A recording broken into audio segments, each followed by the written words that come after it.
बाजिस्निथि दुलाराय बर' फरायसा आफादनि जोनोम सानखौ सानसेनि मेहेरगोनां हाबाफारिनि गेजेरजों फालिफुंदों फानेरि दख'रा दुलाराय बर' फरायसा आफादा।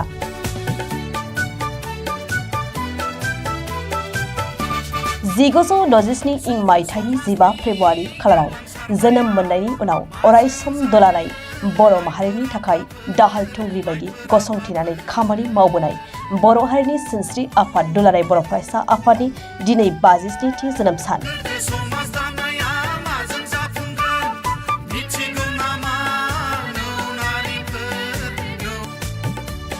दिनै बे जोनोम सानखौ दुलाराय बर' हारिनि सुबुं माहारिया मिरु एबसुजों लोगोसे गावबा गावनि दाब दाब थावनि आरो मावखुलि बायदिफोराव फालिफुंनायखौ नुनो मोननाय जादों।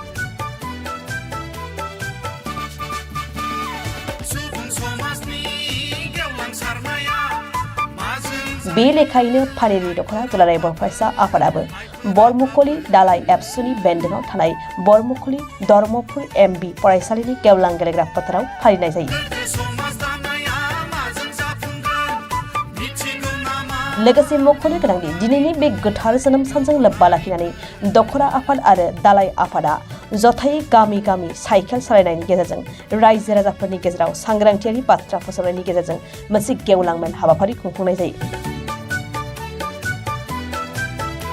गाहाय आलासि महरै मिरु एबसुनि नेहाथारि आनन्द दैमारिया बाहागो लाफैनाय गेवलां मेलाव ओनसोलनि रायजो राजाफोरजों लोगोसे गोबां मेलेमजिबि बिथांमोनखौबो दिनैनि बे गायसननाय सानाव लोब लोब फैनानै बाहागो लाफैना हाबाफारिखौ जाफुंसार महरै खुंफुंनायखौबो हाबाफारिनि गेजेरजों नुनो मोनो।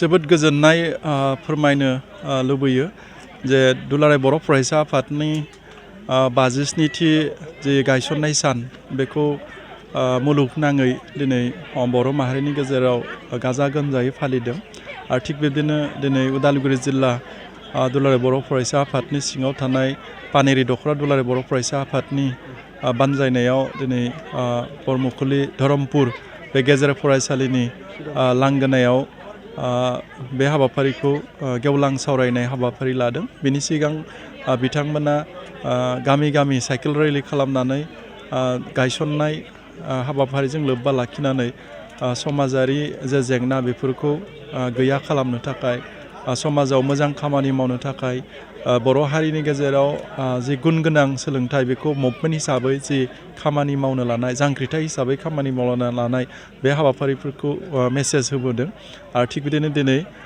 बेयाव गेवलां मोनसे सावराय मेल लादों। दा बेयाव आङो दुलाराय बर' फरायसा आफादनि सासे मावथि हिसाबै बाहागो लानो मोननानै जोबोद गोजोननाय मोनदों। मानो होनब्ला गोबांथार बैसोगोनां जोंनि आइजोफोरा जोंनि गासै रायजोनि न'खरनि बिगोमाफ्रा बाहागो लाफैदों। फरायसाफ्रा गावसोरनि रोंगौथि हिसाबै बायदिसिना एक्टिभिटिसखौ खालामफैदों आरो बे रोखोमनि खालामनानैनो दिनै मोनसे गायसननायनि मोजां मोनसे रंजाथाव हाबाफारिखौ सेलेब्रेट